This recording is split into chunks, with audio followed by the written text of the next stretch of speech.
esta presentación y bueno, gracias al DAP también por esta invitación a presentar este diaporama. Bueno, voy a empezar al tiro compartiendo mi pantalla porque tengo preparado un PowerPoint con varias fotos, porque la verdad es que creo que de las cosas más potentes de esta travesía es la visualidad, los paisajes que pudimos ver. Cuéntame, a ver, Andrés, si ves bien, si está compartiendo bien.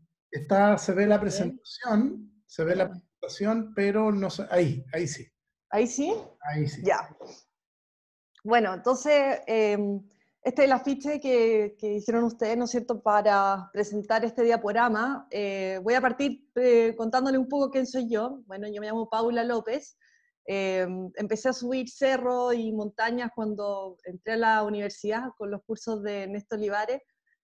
Fui de las últimas participantes de esos cursos de montañismo y de ahí en adelante, de profesión, yo estudié audiovisual, estética y me he dedicado a la escritura, y poco a poco fui fusionando estos dos intereses por la montaña, la naturaleza y la escritura y la divulgación del patrimonio natural de Chile principalmente. Esa es mi pasión, eso es lo que me he ido dedicando.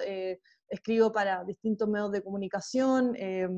Y nada, y la verdad es que creo que más que tener un interés como deportivo, de llegar a las cumbres, mi interés siempre ha sido como más como naturalista, de salir, de contemplar los paisajes, de registrarlos, de documentarlos, y un poco creo que ese también va a ser el foco de lo que les voy a contar en esta charla. Bueno, partiendo, tengo que decirles que esta expedición la realizamos en febrero del 2020, fue la última salida importante que hicimos con mi compañero Cristian Donoso, y quería partir con esta foto que de hecho tomó él la tomó en un vuelo DAP desde Puerto Williams a Punta Arenas, y se fijó, bueno, en un día bastante increíble, como podrán ver, se fijó en este lago al borde del abismo, que estaba en el seno Mirantagua, en la zona centro-sur de Tierra del Fuego, en estos canales que se internan profundamente en el oeste hacia las montañas, hacia Campo de Hielo Sur, estaban estos lagos que podemos ver acá, dos lagos ahí arriba en las montañas, y bueno, la curiosidad lo llevó a imaginar, a pensar en una travesía que finalmente pudimos concretar a principios de este año. Y bueno, aquí puse un mapa también, siempre creo que es un poco difícil toda esta zona de los canales y los fiordos, entonces también para ir contextualizando, este es el mapita que también hizo Cristian y que nos va a ir acompañando durante toda la travesía para mostrarles lo que hicimos. Esto lo que vemos acá es el seno Almirantazgo, la cabeza del seno Almirantazgo. Más arriba, ¿no es cierto?, está la Valle Inútil en la zona centro-sur de Tierra del Fuego. Y es también una zona muy importante a nivel cultural, porque aquí confluyeron tres etnias, tres pueblos originarios, los pueblos canoeros Cahuéscar y Yagane, y también los cazadores de la estepa, los Selknam. Existe una teoría, y que actualmente se sigue investigando, que estas tres culturas habrían tenido este punto de contacto en la zona de Almirantazgo. ¿Por qué esto? Porque el seno Almirantazgo, aquí existe un paso lógico dado por la conjunción también de tres placas que se unen acá, que es la placa Scotia, la placa sudamericana, y un poco más al oeste la placa antártica. Entonces es muy interesante a nivel, desde lo geológico como a nivel cultural, cómo se unen estos tres pueblos, estas tres placas geológicas, y hace también que es un territorio muy fascinante cuando lo vemos. Y tanto así que esta es una foto de cuando veníamos llegando ya del río Sopardo, de Caleta María, tanto así que aquí llegaron muchos exploradores a investigar y documentar y registrar este lugar. Algunos de ellos fue el sacerdote salesiano Alberto Agostini, ¿no es cierto?, que en 1913 estuvo registrando muchos de los glaciares que caen en esta zona que da a Campo Hielo Sur. También el norteamericano Rockwell Kent, que algo más voy a decir más adelante, él estuvo por aquí en 1922 pintando óleos desde un velero, estuvo 2 años navegando por el Estrecho Magallanes. También el botánico sueco Carl Skogsberg estuvo aquí en 1908. Estuvo aquí también Otto Nordenskjöld en 1896, geólogo sueco. Y también estuvo Väinö Auer estudiando las turberas de esta zona de Tierra del Fuego de Patagonia, un finlandés que estuvo en 1929. Entonces es una zona realmente como fascinante, como les digo, desde muchas perspectivas.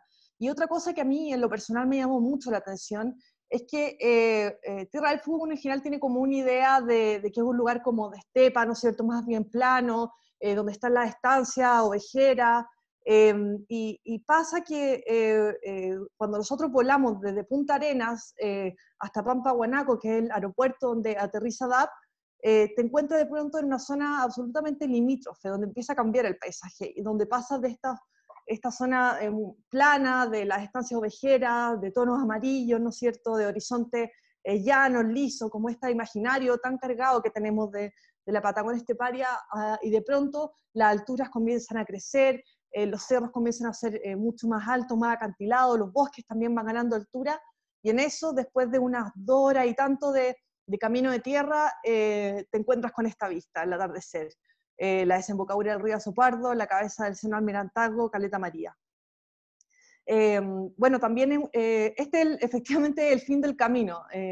Hay un letrero ahí, y también quería contarles que este camino que busca a futuro cruzar Tierra del Fuego de norte a sur, se comenzó a pensar en 1978. El ingeniero Hans Niemeyer fue el primero en que ideó la idea de unir Estancia Vicuña, que era el lugar hasta donde más al sur llegaba el camino de Tierra del Fuego, con el canal Beagle, en Yendegaya, ¿no es cierto?, en Estancia Yendegaya. Sin embargo, esto recién se pudo concretar cuando el Estado de Chile, en 1994, a través del Cuerpo Militar del Trabajo, empieza a conectar estos 2 puntos.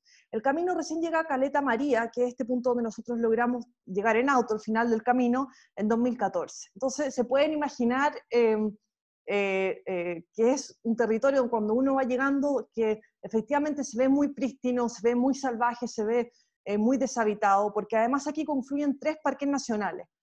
Aquí confluye el Parque Nacional Alberto Agostini, que tiene casi 1,5 millones de hectáreas, el Parque Nacional Yendegaya, más reciente, que tiene 150.000 hectáreas, y el Parque Privado Caruquinca, con 300.000 hectáreas. Entonces es una zona con un potencial increíble. Bueno, como les comentaba, hubo muchos exploradores que se fascinaron con este lugar. En lo particular quería mostrarles Rockwell Kent, que estuvo 2 años navegando por el Estrecho Magallanes y estuvo varios meses instalado en el seno Almirantazgo. Nosotros con Cristian, de hecho, una primera parte de esta travesía trató justamente de documentar los óleos que él había hecho con los registros actuales del paisaje, para ver cómo se había transformado este territorio. Y también me pareció muy interesante una imagen de archivo que me mostró el montañista y explorador chileno Camilo Rada. Es una foto del diario de 1932 donde muestra que había turismo en el sector de La Paciencia, en el seno Almirantazgo, en 1932, desarrollado por la familia Menéndez. Lo cual me parece fascinante, que en esa época, donde no llegaba el camino, donde, o sea, se pueden imaginar casi un siglo atrás lo difícil que podría llegar a acceder a este lugar, ya existía turismo en este lugar. Y bueno, ¿por qué? Resulta que, bueno, aquí estamos viendo el Cerro La Muela. Este sector del seno Almirantazgo, en la primera mitad del siglo XX, llegaron a haber 5 aserraderos. De aquí, de los montes, se extraía la madera de coigüe, de lenga, se bajaba de forma absolutamente artesanal y se llevaban embarcaciones a Punta Arenas y a Malvinas. Y fue justamente cuando Caleta María y toda esta zona de seno Almirantazgo tuvo una llamada época de oro, donde llegaron incluso a vivir como 500 personas en Caleta María. Había también ahí una mina de oro y cuarzo, que incluso cuando uno navega en la cercanía se puede ver los restos. Sin embargo, en el año 1949 hubo un fuerte terremoto que destruyó el muelle donde llegaban las embarcaciones, hizo que el lago Fañano se saliera y se inundara en gran parte del complejo habitacional, y esta zona pasó en el fondo con el tiempo a declinar todo este auge de la madera, y quedaron muy pocos colonos viviendo acá, verdaderos pioneros, hasta que, como les decía, recién en 2014 llegó el camino hasta acá. Este es el día que tuvimos, el día siguiente que cuando llegamos ahí a Caleta María, tuvimos para navegar en todo el Seno Almirantazgo. O sea, habían, no sé, más de 20 grados, hubo personas que se tiraban al agua, una cosa, claro, maravillosa para uno que viene de Santiago, pero absolutamente alarmante para la gente que es de allá. Andábamos con el capitán de la embarcación, era Freddy Moreno, que tiene el emprendimiento Nativo Expediciones. Para todos los que quieran ir allá a recorrer, se los recomiendo muchísimo. Y bueno, y efectivamente estaban bastante asustados con este día, con tanto sol, donde todos andábamos con polera arriba de la embarcación. Pero bueno, nos sirvió para tomar buenas fotos y hacer un registro increíble. Esta otra fotografía que tomó Cristian Donoso desde el avión, el vuelo que les contaba al principio, de Puerto Williams a Dab, donde se puede ver el río La Paciencia y la entrada al Valle de la Paciencia. Y en esta bahía que vemos había uno de los aserraderos más importantes, que es el aserradero La Paciencia. Y ahí fue donde nos dejaron, con todo nuestro equipo, que está a aproximadamente una media hora de navegación desde Caleta María. Aquí entonces primero nos dejaron, quedamos solos, hicimos una prospección a este antiguo aserradero abandonado. Realmente era como un lugar así fantasma, donde incluso encontramos loza inglesa, parecía como que de pronto se hubiera ido la gente, y muy impresionante. Habían restos también de los palos donde cargaban la madera, ¿no es cierto?, y la bajaban de los montes. Y comenzamos a armar nuestro equipo. Y bueno, pensamos que era buena idea armar el Packraft para cruzar toda la bahía y remontar el río. Sin embargo, la marea estaba súper baja y terminó siendo una idea pésima, como que hubiese sido mucho mejor, la verdad, caminar toda la orilla para entrar al río. Pero bueno, cosas que uno va aprendiendo en el camino. Aquí, como les comentaba, está el tramo de lo que hicimos desde Caleta María navegando, y caminamos bastante poco el primer día. Caminamos, no sé, unas 3 horas, no avanzamos mucho. Sin embargo, el tramo era estaba tan frondosa la vegetación, era tan difícil avanzar, era tanto el pantano, tanta la selva, y además que estábamos agotados por todo este tema de tratar de avanzar con los Packrafts, tenés que nuevamente meterlo en la mochila. Había sido bien engorroso nuestro comienzo, así que decidimos quedarnos en ese lugar. Bueno, al día siguiente partimos caminando. Habíamos encontrado un campamento bastante bueno junto al río La Paciencia, y nuestro primer obstáculo fueron nuestros amigos los baguales, que como pueden ver en esa foto, ahí hay un toro, se ve en la distancia, musculoso, gigante. Cristian, que había caminado, de hecho había hecho el paso caminando en solitario desde Caleta María hasta Bahía Yendigaya, se había encontrado con varios de estos baguales, estos toros salvajes, ¿no es cierto? Sin embargo, habían salido corriendo. En este caso nos pasó que no ocurrió eso, que se quedaban ahí y nos miraban ahí con sus cuernos, casi listos para lanzarse encima, y tuvimos muchas veces que encontrar caminos alternativos para evitarlo. Pasamos un susto bastante grande. Pero menos mal, no pasó nada. Y bueno, tratábamos todo el tiempo de alejarnos del río, de comenzar a ganar altura, sobre todo por la condición tan difícil del pantano, los troncos caídos, que hacían muy, muy cansador todo el avance. Después de unas 7 horas de ascenso y de evitar a estos animales, llegamos a este bosque de ñiras, que era realmente impresionante, porque estaban ya casi en el límite de la vegetación, y eran como unos ganchos, como que estuviesen todo en esta forma curva, como que estuvieran así esperando el derrumbe del cerro que se venía encima. Un escenario así bastante oscuro, medio tétrico, pero muy alucinante también.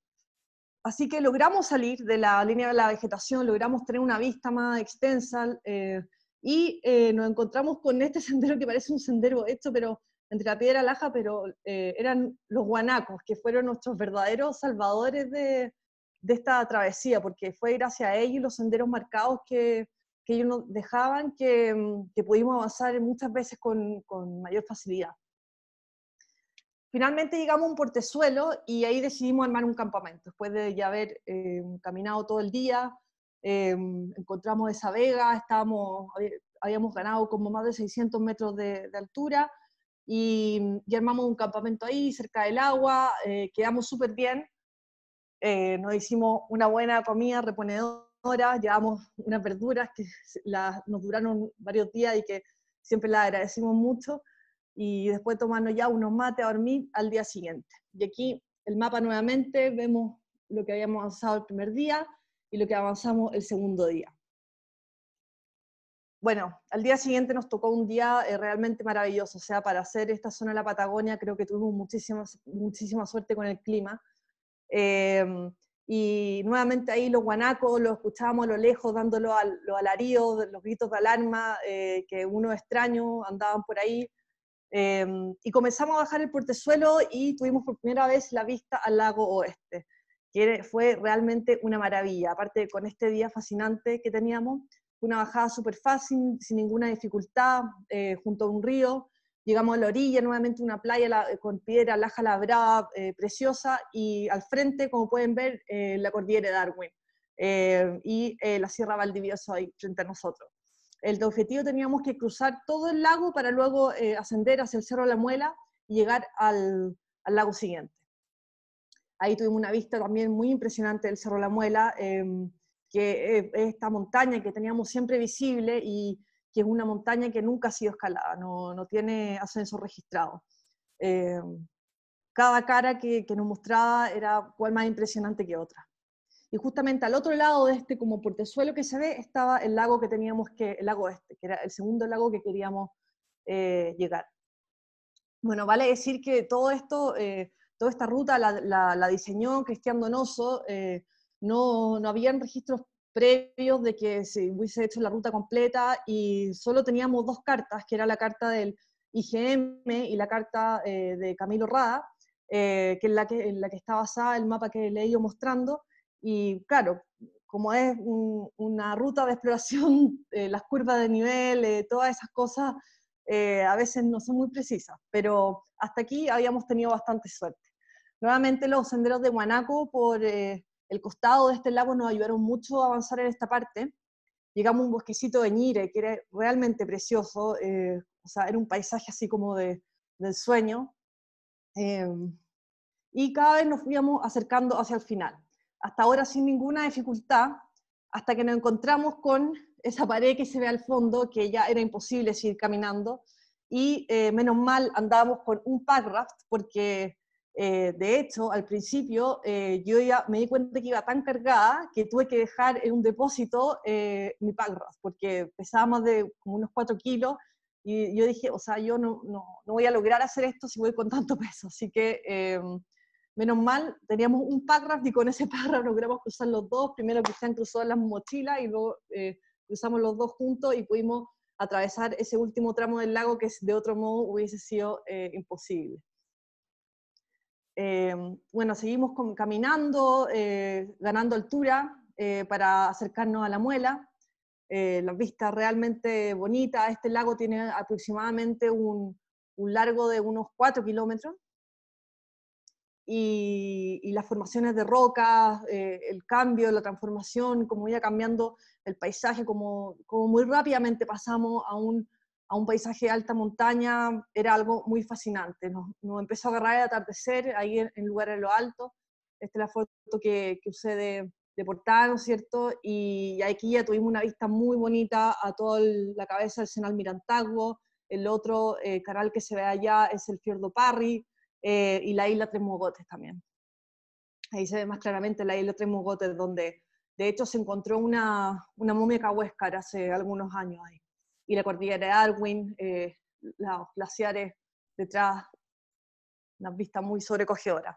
Así que armamos campamento en esta tercera noche a los pies del Cerro La Muela, lo teníamos justo debajo, y Y claro, ya seguíamos avanzando. Ese fue todo el recorrido que hicimos el tercer día. El día siguiente sabíamos que se venía con bastante incertidumbre y además la noche fue una noche con mucho viento, llovió, dormimos mal, como que ya se sentía un poco la inseguridad y la incertidumbre que íbamos a tener por delante. Así que decidimos salir temprano. Y aquí ya, esta fue una fotografía del punto más alto que alcanzamos, que fueron unos 900 metros. Estaban realmente estos castillos de piedra, y de pronto entramos a otro paisaje realmente como alucinante, o sea, de Marte, con estas plataformas de roca cubiertas por unos musgos ocres, naranjo, colorado, que a pesar del frío, a pesar del viento, a pesar de la incertidumbre, nos mantuvo un buen rato ahí tomando fotos, apreciando las vistas. Era un lugar realmente fascinante. Tuvimos aquí lejos la mejor vista también al Cerro Milantago, a la isla Temugote, a Caleta María, como se ve acá. Y al mismo tiempo era todo muy abismante, muy vertiginoso. Era como sentir que uno estaba como en estos vértices, donde en cualquier momento te caías como un abismo. Y fue por eso también que decidimos ponerle este nombre, Lagos del Abismo.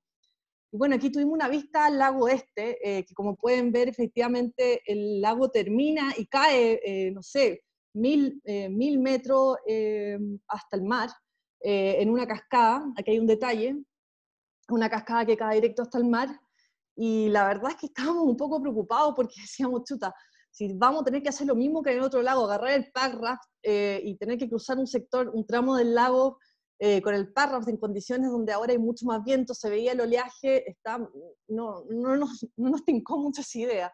Así que tratamos de hacer lo posible por no tener que meternos al lago, porque realmente nos da un poco de temor tener que enfrentarnos a estas vistas abismantes, a estos acantilados.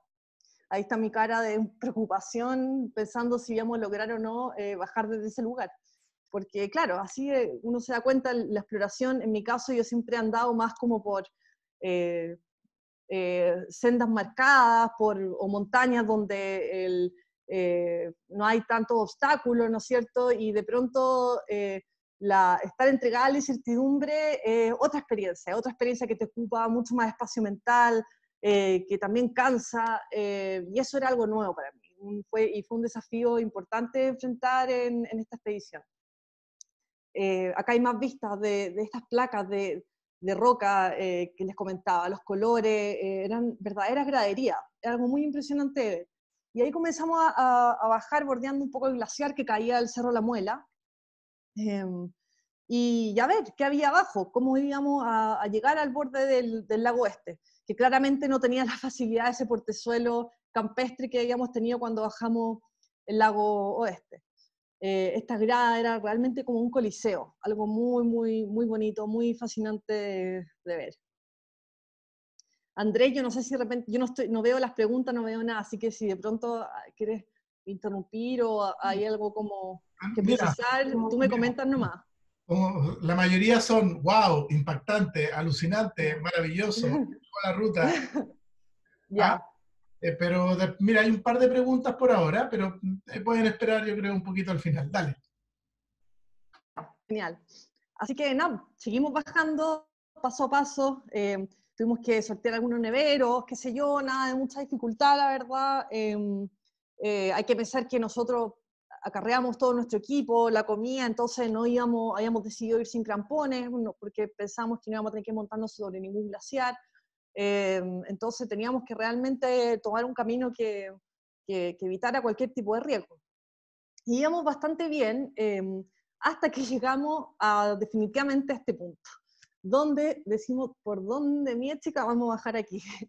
Y estábamos en el crux de la ruta. Esto era porque era donde terminaba el glaciar y había una pared de roca que era realmente se veía muy infranqueable.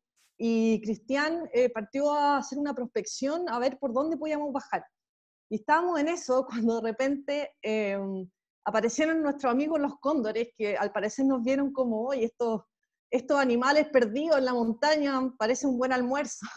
y se llenó de cóndores que empezaron a rodearnos y se acercaban hacia nosotros como queriendo empujarnos hacia el acantilado. Y la verdad es que lo único que, así como risa nerviosa que me da ahora, pero hizo aumentar bastante la tensión esa situación.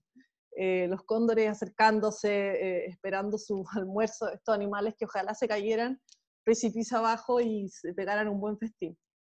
Pero menos mal, Cristian encontró una pasada, andábamos con unas cuerdas no muy largas, pero que nos ayudaron mucho para, nos tuvimos que bajar colgando las mochilas, y después nosotros ahí dando unos pasos de escalada, nos tomó como 1 hora bajar, pero logramos hacerlo de forma segura y sin problema.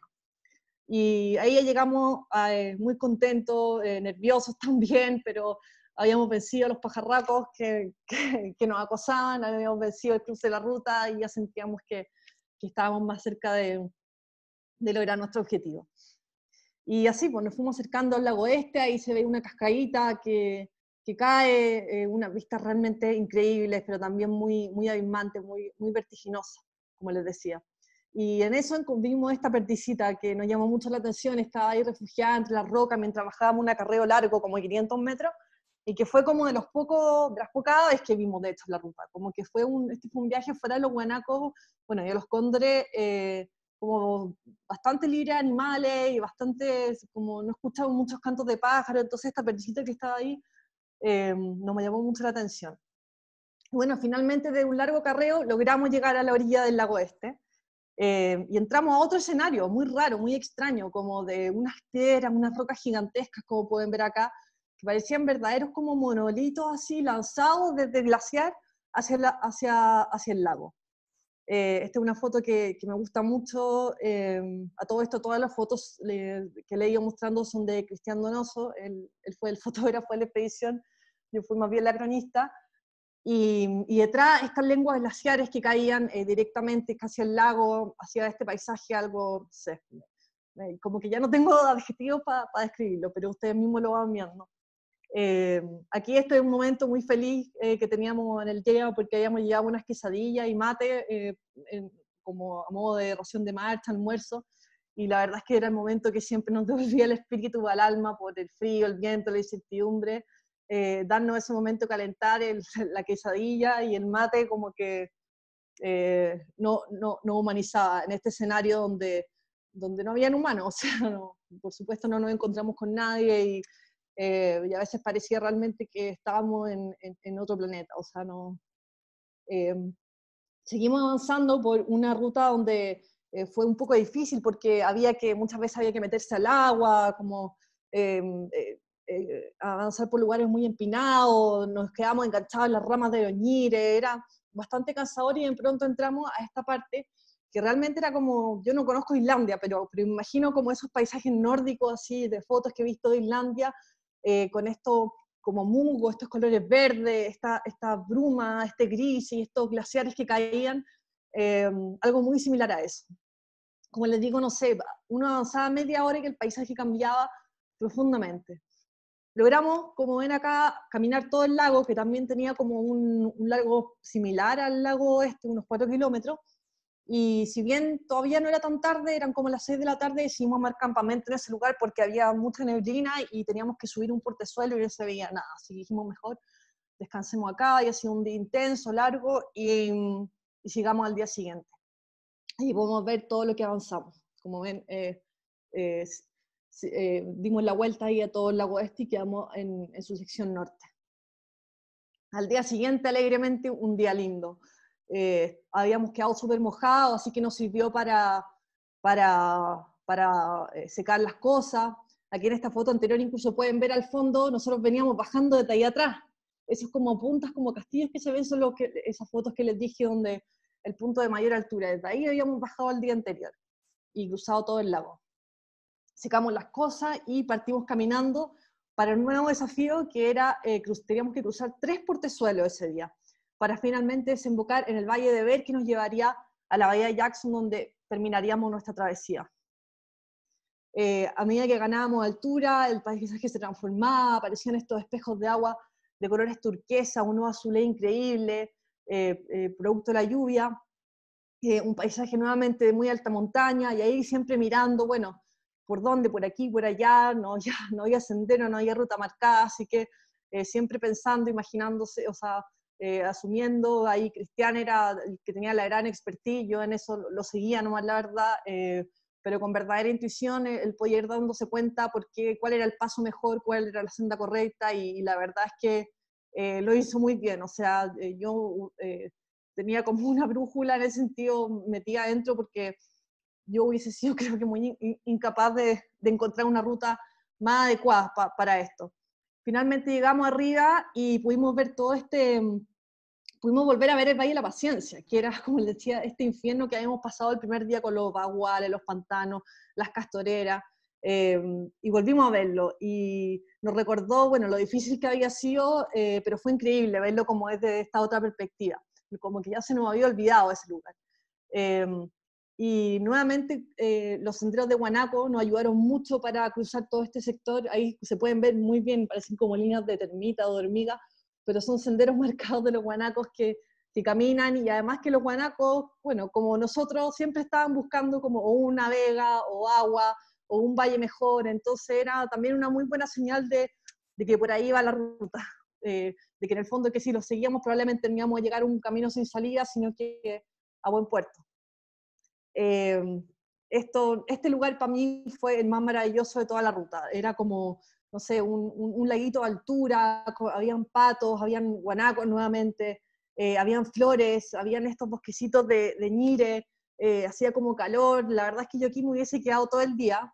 Fue un lugar así maravilloso, pero bueno, había que seguir. Así que rápidamente, después de comer algo rápido y hidratarnos, seguimos adelante porque nos quedaba cruzar 2 portezuelos más por delante. Así que seguimos avanzando por nuestros queridos senderos de Guanaco y siempre admirando estas vistas fascinantes, viendo cómo rápidamente íbamos dejando atrás los portezuelos, las pequeñas cumbres o cotas que alcanzábamos, y volvimos a tener una vista más cercana al Valle de la Paciencia y dijimos, esperemos que podamos salir al Valle de Ver y a Valle Jackson, porque volver a la Paciencia, a esos pantanos infernales, no nos seducía nada, la verdad. Ahí desde esta vista también se puede apreciar lo que es la senda que tiene el Parque Garuquinca, que tiene también el nombre de la Paciencia, que cruza todo el Valle de la Paciencia.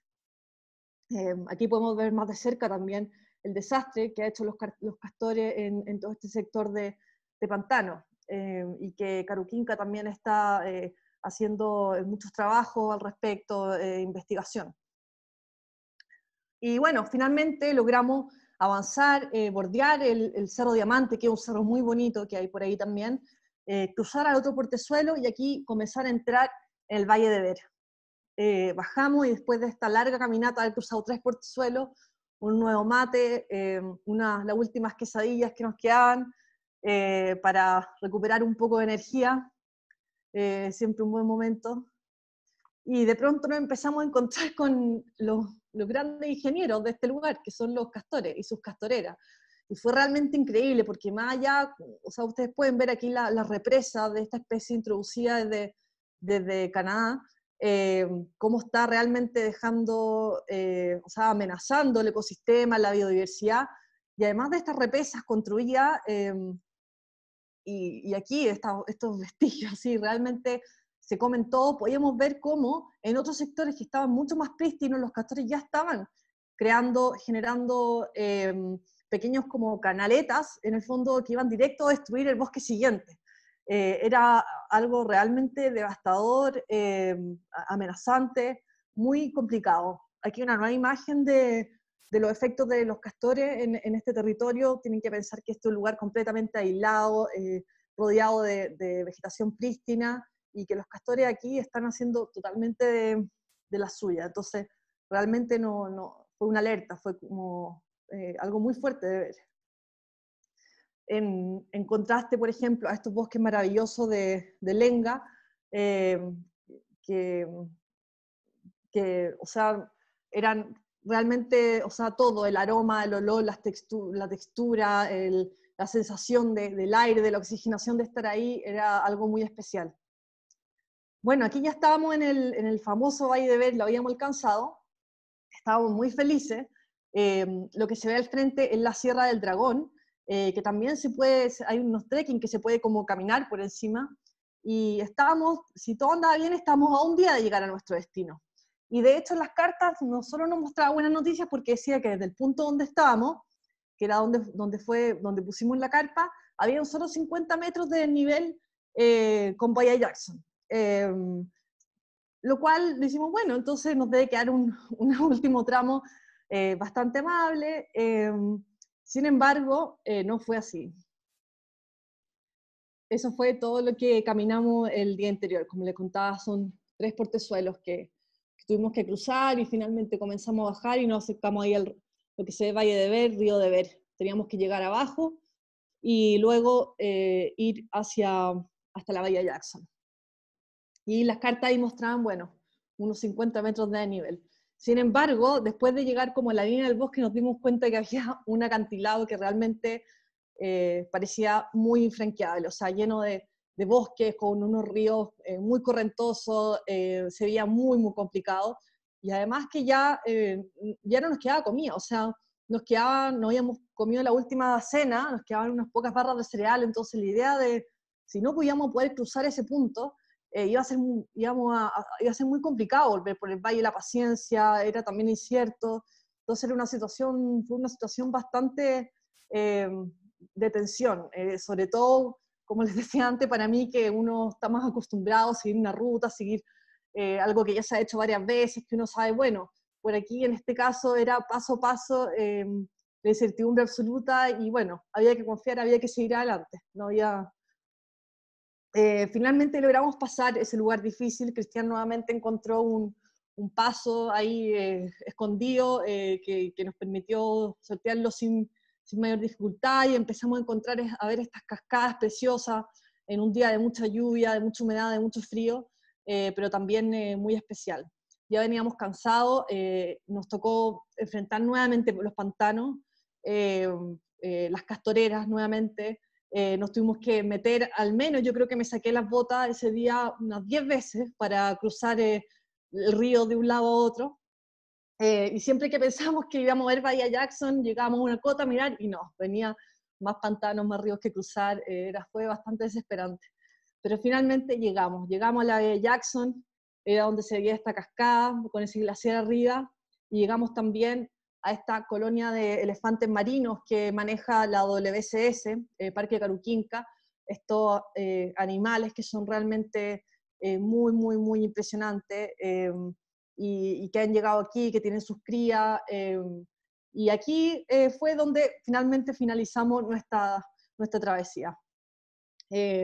Aquí también a la mañana siguiente nos pasó a buscar en la lancha de Nativo Expediciones, los mismos que nos habían ido a dejar, Freddy Moreno, ahí nos recogieron, y felices pudimos contarles esta travesía de principio a fin. Aquí está la travesía completa, y también aquí están, claro, el último tramo que hicimos. Ese último tramo es la navegación, y aquí están información esencial de cuánto caminamos, que fueron en total como 42 kilómetros, el punto más alto fueron 900 metros sobre el nivel del mar. Y eso es lo que les quería contar hoy. Muchas gracias por escucharme. Oye, me parece sencillamente espectacular. Yo tengo, en lo personal me surgen muchas dudas, pero voy a referirme al chat, porque hay varias preguntas que están ahí en el chat, que son interesantes. La primera, por ahí que vi, si tienes el track de la ruta, porque obviamente, como tú decías, que no habían carta, no había una referencia. ¿Ese track lo tienes? No, la verdad es que nos fuimos con GPS. Y otra cosa que es muy importante que tengo que mencionar, muy, muy importante, es que toda esta travesía pertenece a Caruquinca, al Parque Caruquinca. Es un área que es difícil, es complicada, que no tiene manejo, y que por lo tanto cualquier ingreso que uno quiera hacer hay que pedir autorización a ello. Hay que hablar directamente con ellos para pedir autorización, ya que, como comenté, están manejando el tema de las castoreras, pueden haber trampas. Entonces es un área muy delicada y que por lo tanto cualquier ingreso, cualquier información que uno quiera tener más para ver la posibilidad de ingresar, por lo mismo también de los elefantes marinos, de que lo están cuidando, es muy, muy importante dirigirse primero a ellos. Y bueno, y de hecho viene la pregunta inmediata a partir de tu respuesta. Es muy complejo el tema del permiso, dejan pasar a muy poca gente. ¿Cómo funciona eso? Mira, eso la verdad es que yo no manejo esa información. Lo que sí sabemos es que existe como esta senda, hay un trekking que es el trekking por la paciencia, ¿no es cierto? Y que generalmente se hace desde el otro lado, o sea, desde el lago de Seado. Y ahí es donde está más marcada la ruta, pero por donde nosotros entramos por Valle de la Paciencia la ruta no está marcada. De hecho, vimos una cinta, se veían a veces unas cintas azules, pero estaba lleno de vegetación, la vegetación había crecido, era como que hubiesen intentado hacer un sendero, pero hace mucho tiempo, entonces ya no hay nada marcado.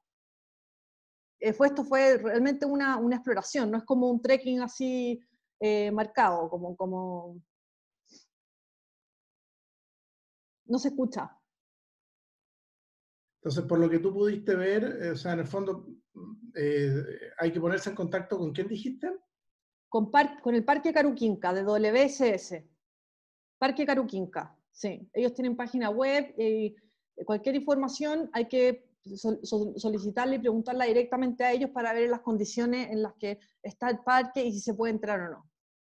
Perfecto. Ya que hay, como les pude contar también, vivimos condiciones, o sea, es difícil hacer un rescate ahí, es un lugar muy alejado, entonces hay que ir con las medidas de seguridad correspondientes y ellos no pueden tampoco dejar entrar gente sin tener la capacidad de hacer o sea, de enfrentar ese tipo de riesgos, digamos. Perfecto. Súper claro. Uh-huh. Una pregunta que pregunta Nicolás Lizana, y Uh-huh. también me surge a mí en la práctica, ¿cómo coordinaron primero qué llevaron de comunicación, si llevaron INRI, satelital y ese tipo de Uh-huh. cosas, y luego cómo se coordinaron con la embarcación? Nosotros llevamos teléfono satelital eh, y desde ahí íbamos mandando, o sea, de ahí nos iban llegando los meteos y con la embarcación nos coordinamos, ellos también tenían teléfono satelital porque allá en Caleta María no hay señal.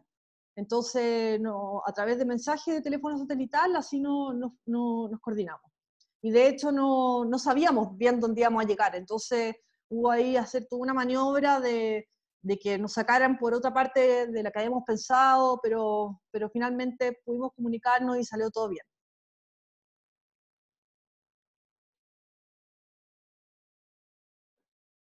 Aquí yo tengo otra pregunta, pero esta es mía también. Estoy aprovechando de preguntarle. Uh-huh. Eh, la- el tema, me llamó la atención el tema de las raciones. Yo entiendo que para varios días hay que Uh-huh. llevar las raciones súper justas por el peso y todo esto. Lo Uh-huh. entiendo. Pero llegaba un momento en que ya no tenían raciones, o sea, tenían solo barritas, dijiste en un momento. ¿Y Uh-huh. cómo gestionaron eso en el sentido de que lo previeron, pensaron que pudiera haber llegado a esa situación? Y tú, en lo personal, ¿qué recomendarías a alguien que quiera hacer esta ruta? ¿Llevar más? ¿Llevar lo mismo que llevar? Uh-huh. Uh-huh. No, yo creo que, a ver, nosotros cuando dije raciones me refería a las cenas, entonces, claro, eh, nosotros llevamos avena y pastas, esa era toda la comida que llevamos y algunas barritas de cereales, eh, y lo que se nos acabó fueron las cenas, pero nos quedaba avena y nos quedaban barritas de cereales por cualquier cosa. Y la verdad es que sí, quizá hubiese sido bueno llevar un poco más, como por si acaso, pero en ningún momento pasamos a hambre ni nada. De hecho, eh, yo creo ¿qué recomendaría yo en cuanto a que esto, algo que yo he aprendido de Cristian y sus expediciones que tienen esto muy estudiado, es que lo mejor, que siempre lleva pasta y avena, o sea, no todas las comidas liofilizadas, la verdad que como que al final funciona mejor lo otro, y sí, por supuesto que hay que llevar comida extra, y para eso lo mejor es planificar bien cuántos días se cree que van a durar, y llevar para unos días más. Oye, María Wood te pregunta sobre si podías hablar un poquito más del tema de los castores. Si podías contar Ujú, hasta qué nivel era el nivel de desastre que están dejando ahí. ujú. Bueno, en esta zona es bastante fuerte el nivel de cómo están afectando ahí el paisaje, así también en la parte de Yendegaya. Los castores fueron introducidos, ¿qué año? Si tengo alguien que me sopla. En el año 43 desde Canadá, para la industria peletera, y realmente nosotros vimos donde había bosque y donde había lugares más planos, en el fondo, los castores ya estaban haciendo de la suya, ya construían represas, ya estaban destruyendo bosque que encontraban por delante, ya estaban haciendo canaletas, y de hecho Parque Caruquinca está tratando de manejar esto con trampas, están haciendo un trabajo muy importante de estudio de cómo han afectado los castores, pero la verdad es que es algo bastante imparable, sobre todo porque pueden ver lo difícil que es acceder a ese lugar. O sea, nosotros el primer día nos demoramos 7 horas en lograr atravesar todo ese pantanal, y con mucho esfuerzo físico, entonces no es cualquier cosa, y incluso, no sé, o sea, cazar un castor que también es complicado, no es cualquier cosa. Entonces sí, es alto nivel de destrucción. Perfecto. Bueno, es lamentable porque uno piensa de que va a llegar a un lugar totalmente eh, virgen, entre comillas, y Ujú. ya tiene efectos efectos indirectos de la mano del hombre. Ujú. Así es, ¿Mm? así es. Mira, José Olmos te pregunta con cuánto peso saliste ¿Ya? y después cuánto dejaste de lastre. Con teje de lastre. A ver, yo creo que yo salí con 25 kilos, comencé, o más quizá, y debo haber dejado sin el párrafo y otras cosas, unos 5, de haber seguido con 20 kilos de peso. Y bueno, yo llevaba casi toda la comida, entonces eso día a día va bajando el peso, y también uno se va poniendo más fuerte. Siempre el peor día es el primero, el que uno tiene como que hay que aclimatar con el peso. La verdad, yo creo que debo haber vivido con unos 15 kilos, me imagino, algo así o menos, tal vez. Vale. Oye, el tema, aquí dicen que a lo mejor pensar en la comida liofilizada, pero bueno, eso ya Ujú. me imagino que lo pensaste en su momento, Ujú. como alternativa, o sencillamente la avena y pasta, que era como la dieta de Cristiana. Sí, o sea, que cuando hemos comido, llevado comida liofilizada, en general quedamos con hambre. Entonces yo creo que teníamos, y bueno, también es cara la comida liofilizada, también pasa eso, que nos salen, de alguna forma, tratamos es caro llegar a estos lugares, es lejos, hay que tomar un avión a Punta Arenas, hay que tomar un avión de DAP, siempre hay que comprar algún tipo de equipo, ¿no es cierto? Entonces uno trata también de bajar costos comprando avena y pasta en vez de comida liofilizada. De hecho, alguien aquí pregunta cuánto salió la aventura, contando más o menos Eh, ¿Cuánto salió la aventura? Eh, por persona, digamos. por, Sin equipo por persona, como 600.000 entre los dos. Pero cada uno tenía su equipo. Igual ustedes pudieron ver que no llevábamos ningún equipo muy especializado. Los párrafos sí nos prestó nuestro amigo, que le mando muchos saludos, Erwin Martínez de Alerce Outdoor. Fue muy generoso y nos prestó sus párrafos, porque eso hubiese encarecido mucho la expedición. Y el resto era una buena mochila, unas buenas botas de montaña, sí, ropa para chaquetas Gore-Tex, una buena parca de plumas, también nos prestaron la carpa. Entonces lo que salió más caro finalmente fue el tema de transporte, de llegar hasta allá. Eso es lo que sale más caro, los Perfecto. pasajes en avión y qué sé yo. La pregunta aquí, Eduardo pregunta cómo funcionaron los Packcraft. Los packraft funcionaron muy bien, o sea, como dije, sin el packraft no hubiésemos podido cruzar ese sector, ese tramo del lago, cruzamos los dos en un packraft, porque yo no me pude en mi packraft.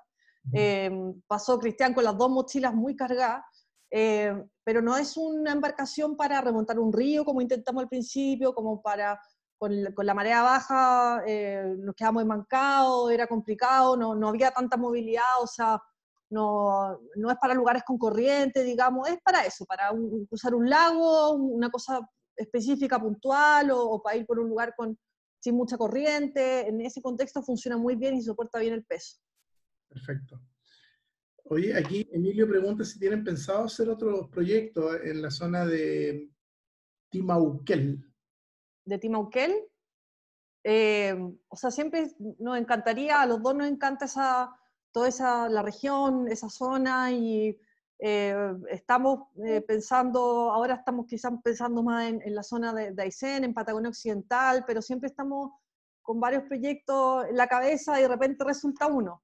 Y sí, nuestra zona predilecta es esa, y sobre todo la de Cristian, que ha hecho más de 50 expediciones en Patagonia. O sea, iban bien orientados entonces, Sí, con experiencia. Porque sí. precisamente alguien, tengo que buscar la pregunta, porque entre todas las felicitaciones Uh-huh. de tu experiencia, preguntaba si esto es una experiencia para trequeros normales o para montañeros, o qué nivel de Uh-huh. experiencia se necesita para hacer esto. Ya, bueno, ahí quizás, claro, puedo hablar más yo, que es más normal, creo. Yo creo que esta es una experiencia para una persona de estado físico bueno, digamos, porque hay que cargar peso, hay que caminar mucho, no son senderos fáciles, hay que pasar troncos caídos, te hundes, ¿no es cierto?, te cansas, pasas río. No hay ninguna dificultad técnica mayor, pero sí un estado físico suficiente. Y yo diría sobre todo, para mí el desafío fue más, como les decía, mental, o sea, cabeza, esto de las expediciones, la tónica es la incertidumbre, entonces, y eso a veces uno como montañista o trequero no lo tiene muy internalizado, es como una variante extra que te cansa más, que te exige más, entonces yo diría que hay mucho de mente, de cabeza en este tipo de rutas, de travesía. Perfecto. Uh-huh. A propósito, lo mismo, varias preguntas, hay varios que preguntan cuánto, dado las turbas, los pantanos y todo este tipo de cosas, cuánto sería un avance medio diario. Y si era Un muy... avance en tiempo o en distancia. Me imagino que se refiere a las dos, porque hay algunas preguntas que Uh-huh. creo que van orientadas una y otra a otra. A ver, o sea, yo creo que en tiempo uno siempre, ahí en Patagonia en el verano los días son largos y uno trata de aprovechar las horas de luz, que son varias. En nuestro caso, nosotros no somos muy tempraneros, salíamos tipo 9 y caminábamos hasta que ya, un poco antes de que ya empezaba a oscurecer, pero sobre todo porque estábamos más cansados, sobre todo yo estaba más cansada, los días eran duros. Entonces yo creo que un poco los cerros, o sea, 8 horas, y en distancia eso sí que es relativo, o sea, hay días en que puedes avanzar menos de 1 kilómetro, hay días que puedes avanzar, no sé, 8 kilómetros, 15 kilómetros, eso va a ser muy relativo en relación al terreno. Ujú. Oye, y en cuanto al frío, Iván pregunta Ujú. esto, ¿qué tanto frío, de qué temperatura estamos hablando más o menos?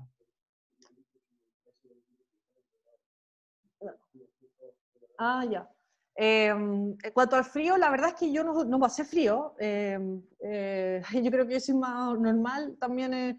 No pasé frío, la verdad, porque cuando uno camina, ya saliste de la carpa y no paras de caminar, entonces no te enfrías. Si paras, te enfrías. Y ahí hay que ponerse, uno se pone la barca de pluma y listo.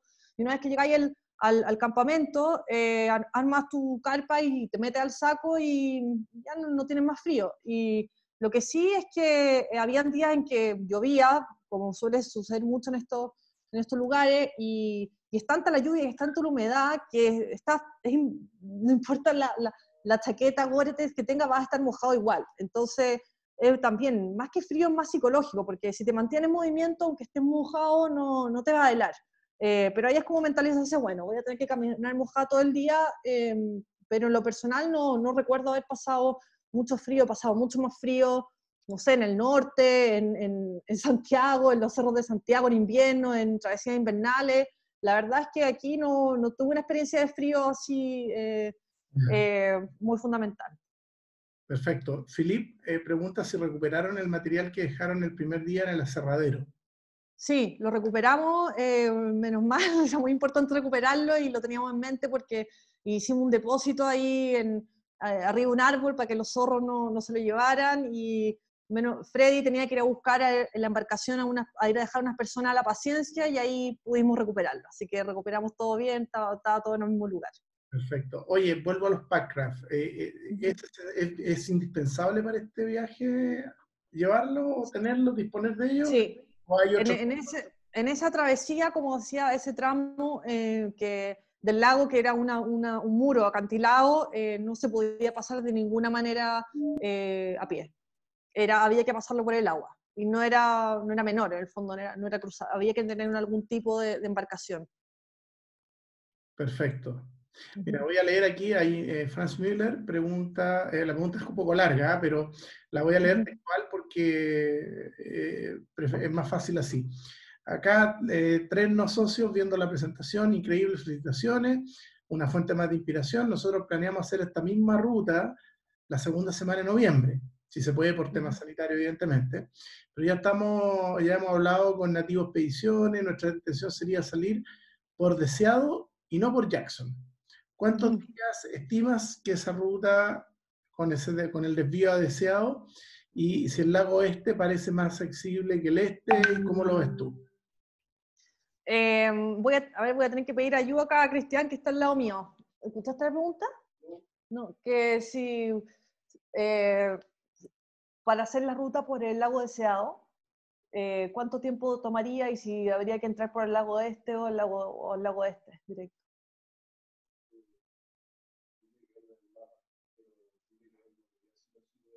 Ya.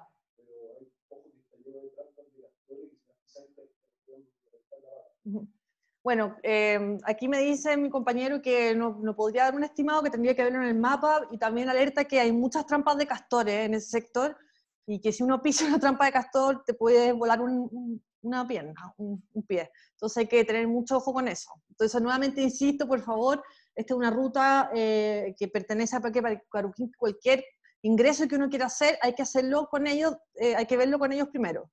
Perfecto, me queda re claro.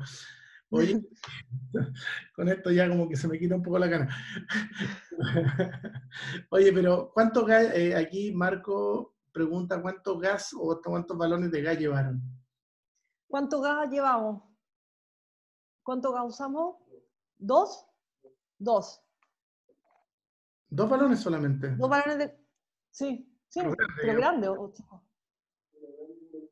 Uno grande y uno chico. Bien.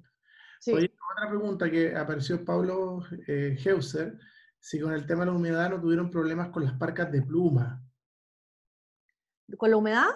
Claro, La verdad es que las parcas de pluma nunca las usábamos afuera, como que las usábamos, llegábamos, nos abrigábamos, armábamos la carpa, nos metíamos adentro. Igual llevamos sacos sintéticos, no de pluma, eh, y, y siempre las plumas las teníamos en la parte baja de la mochila, y la mochila con un súper buen cubre mochila, justamente evitando que las cosas se fueran a mojar. perfecto. Mira, yo por lo que veo en todas las pasadas, creo que ya te hice todas las preguntas que estaban en el chat, o casi todas.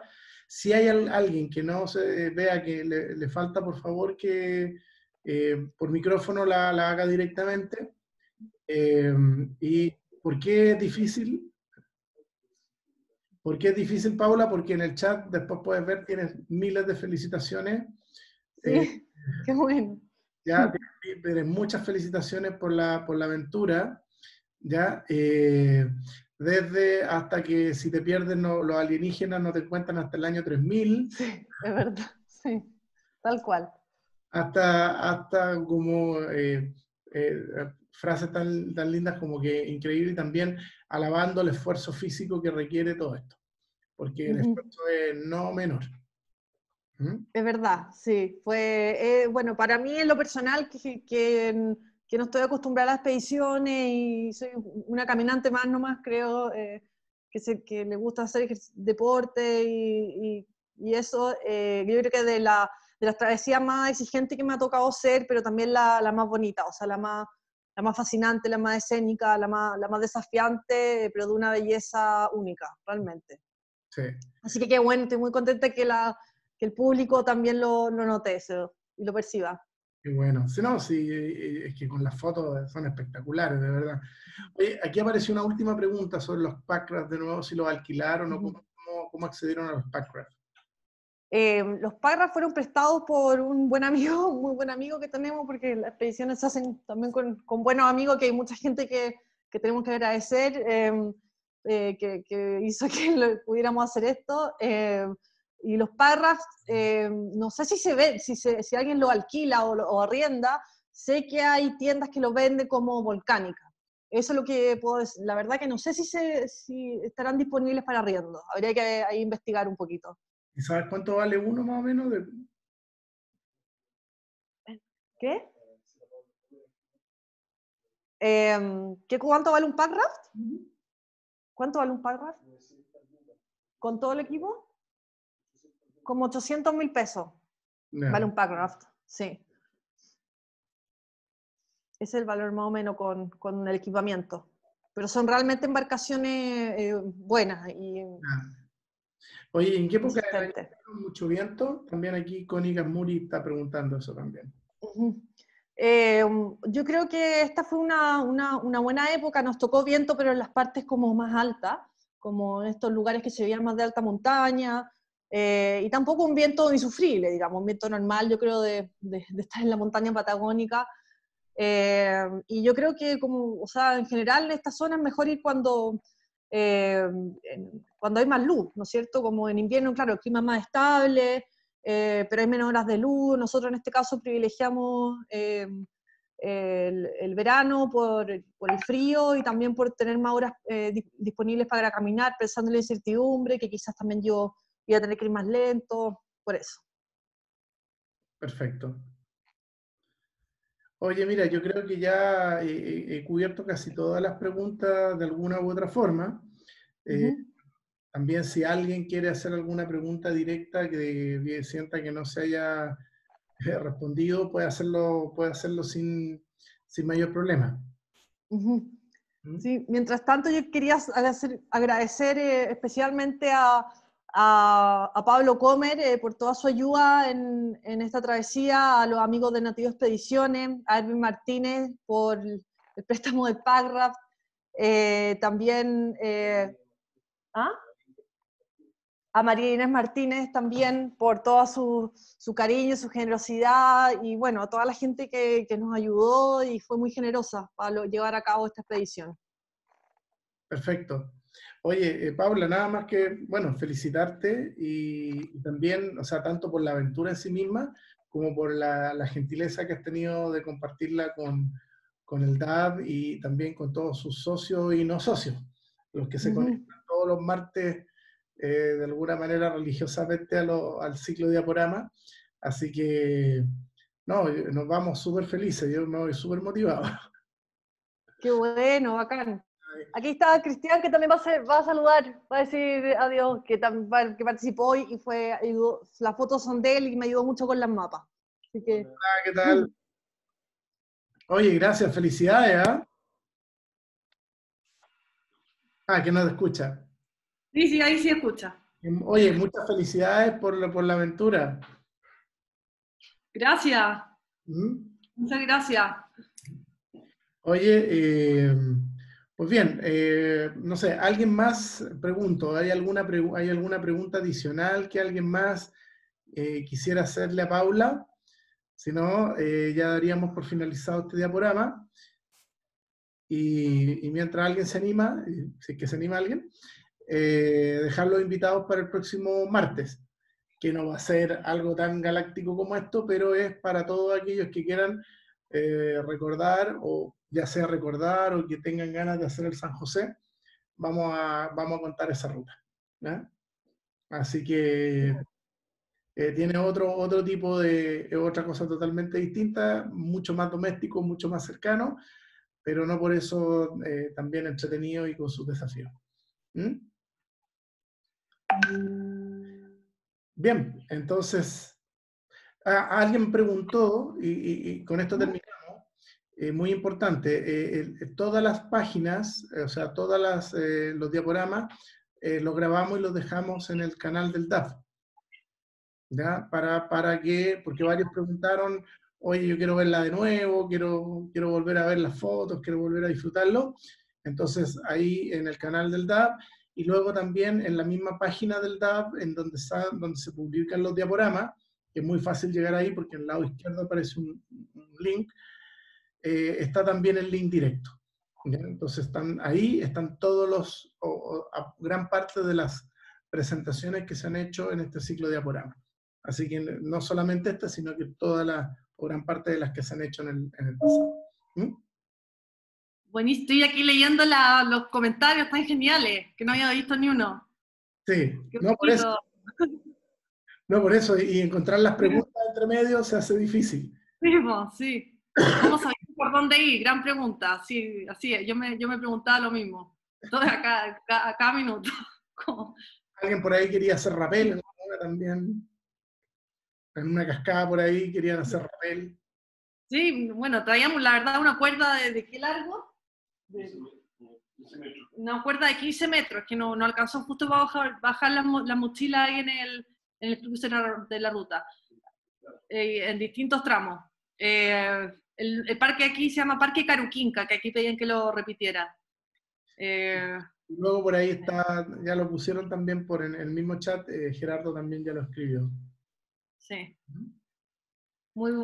Genial. Muy contenta de haberlo compartido y de la recepción de toda la gente. Pues muy emocionante cuando uno hace estas cosas así como por entusiasmo y está ahí solo y de pronto darse cuenta de que mucha gente vivirá con esto. Sí. No, además que se vive sobre todo en estos tiempos. Así que, oye, Paula, muchas gracias.